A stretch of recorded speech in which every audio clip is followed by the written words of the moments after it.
চলে আসেন, আমরা এখনই শুরু করি, এখনই আর সময় মাত্র সীমিত আছে। কেউ দাঁড়ায় দেখবেন না, সারা সময় কেউ তাড়াহুড়ো করে উঠবেন না। মাশাআল্লাহ, দারুণ মাশাআল্লাহ। এখন খুব সুন্দর একটি সকাল 9টা বাজে।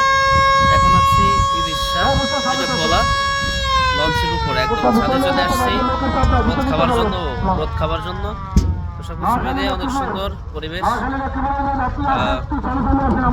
এই যে এখন অনেক ভাইয়েরা দেখুন কি খাওয়ার জন্য, এই তো সিগারেট বিড়ি খাওয়ার জন্য, কেউ রোদ খাবার জন্য বাঁচতেছে। এখন আমরা ছেড়ে যাবো এখান থেকে নোয়াখালীর উদ্দেশ্যে। নোয়াখালী অর্থাৎ আপনার মধু চৌধুরীর হাট। এর আগে রেখে আসছি আমরা পাতার হাট রেখে আসছি। আর এটা হলো ইলিশা।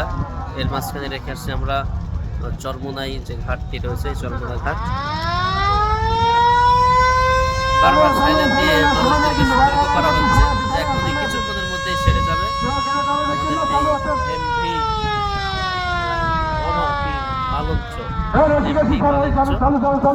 এখন থেকে আমরা গাড়ি 6টার সময় আমাদের এমপি মালঞ্চ 6টার সময় ছেড়ে আসছে বরিশাল থেকে, বরিশাল লঞ্চ ঘাট থেকে।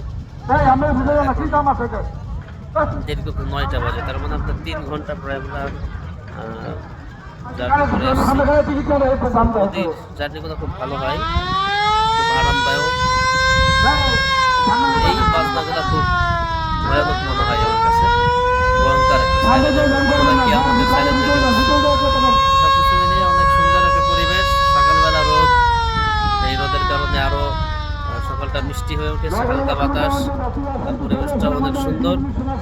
সবকিছু মিলিয়ে আপনাদেরকে সবসময় আমি সাজেস্ট করবো যে আপনারা নদী পথেই সবথেকে নিরাপদ মনে করা হয়।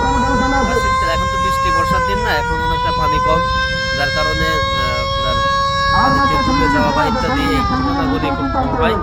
তবে একটা রিস্ক থেকে যায়, সেটা হলো প্রচুর কুয়াশা পড়ে। প্রচুর কুয়াশা যখন দেখেছি আমি চলে, কিন্তু যখন প্রচুর কুয়াশা পড়ে তখন একটু রিস্ক হয়ে যায়, দেখা যায় না একটা লঞ্চ আর একটা লঞ্চকে যখন দেখতে পাই না, তখন সাধারণত দুর্ঘটনা হয়। এবছর অর্থাৎ এই জানুয়ারি এবং ডিসেম্বর মিলে কয়েকটা দুর্ঘটনার শিকার হয়েছে কয়েকটা লঞ্চ, শুনেছি যতদূর। তো সব কিছু মিলিয়ে তারপরেও নদীর জার্নিটা খুব ভালো। এখানে খাবার দাবার সব পাওয়া যায়, এভরিথিং, নাস্তা পানি, চা, বিস্কুট, কফি, ভাত, মাছ, সব কিছুই এখান থেকে পাওয়া যায়। এবং একটা প্যাকেজ আছে, 100 টাকা দিলে আপনি মনে করেন পেট পুরে খেতেও পারবেন, কোনো প্রবলেম। পানিটা একটু খারাপ, পানি যদি আপনার বোতলে পানি থাকে বা কেনা পানি থাকে তাহলে আর কোনো সমস্যা হয় না। সব কিছু মিলিয়ে ভালো থাকবেন, দোয়া করবেন যেন সবটা নিরাপদ হয়। আল্লাহ তাআলা আমার জন্য সুস্থ রূপে ভালোভাবে আমাদের আবার জন্য ফিরিয়ে আমাদের গন্তব্যে যেন আমরা পৌঁছতে পারি। তো প্রচুর আওয়াজ হচ্ছে, তো আওয়াজের কারণে জানি না ভয়েস কন্ট্রোল আসছে কিনা। সব কিছু মিলিয়ে যাচ্ছি কুদ্দুসিয়া দরবার শরীফ। এটা হলো আপনার মধু চৌধুরীর হাটে নেমে ওখান থেকে সিএনজি যোগে, মধু চৌধুরীর হাট থেকে সিএনজি যোগে এই কুদ্দুসিয়া দরবার শরীফ অর্থাৎ আব্দুল কুদ্দুস রহমতুল্লাহ আলাইহি তার প্রতিষ্ঠিত যে দরবার, এই কুদ্দুসিয়া দরবার শরীফে আমরা যাচ্ছি। সেখানে 3 দিনব্যাপী ইসালা সাওয়াব দোয়া মাহফিলের যে আয়োজন করা হয়েছে, সেই ওয়াজ মাহফিল চলছে, গতকাল থেকেই শুরু হয়েছে। আর আগামী শনিবার শেষ মোনাজাতের মাধ্যমে এটা সমাপ্ত করা হবে। এই যে দেখতে দেখতে আরেকটি লঞ্চ এই ঘাটের দিকে, এই যে লঞ্চটি এই ঘাটের দিকে আসতেছে, এই যে লঞ্চ এই ঘাটের দিকে আসতেছে, এগিয়ে আসতেছে। এটাও এই লঞ্চের মতোই ট্রেনের মতোই। আল্লাহ, আমরা এখন বের হলাম না, কিন্তু এটা কোথায় ঢুকবো?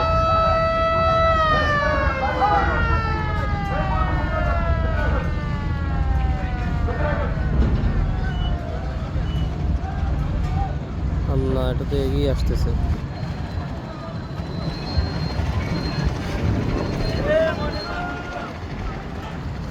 দেখুন এটা এগিয়ে আসতেছে, আল্লাহ জানে কি ধাক্কা লেগে যায় কিনা এটা। আল্লাহ, সাবধানে থাকতে হবে তো। হ্যাঁ হ্যাঁ, তো আগায় আসতেছে, ধাক্কা লাগবে না। আল্লাহ আল্লাহ আল্লাহ আল্লাহ, থাকা যাবে না, থাকা যাবে না। ওরে বাবা রে, লাগছে লাগছে ধাক্কা। এদিকে ধাক্কা লেগে এদিকে সরে গেছে। আমরা এখন ছেড়ে চলে যাচ্ছি, আমরা এখন চলে যাচ্ছি। এই যে আমাদের লঞ্চটি এখন ব্যাক করছে, যে আরও একটি লঞ্চ চলে আসলো। আল্লাহ, এটা আমাদের এটা বের হলে এটা পজিশন দিচ্ছে, তো খুবই ভালো, খুবই সুন্দর একটি পরিবেশ। হ্যাঁ, আমরা বের হলেই এই যে লঞ্চটি আসতেছে, এই যে পিছনে দেখছেন, এটা সম্ভবত এখানেই এসে ভিড়বে, করবে। তো খুবই ভালো, চমৎকার পরিবেশ।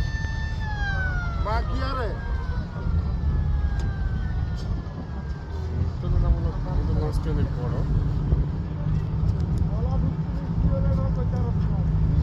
এই যে ঘাট থেকে আমরা এখন বিদায় নিচ্ছি।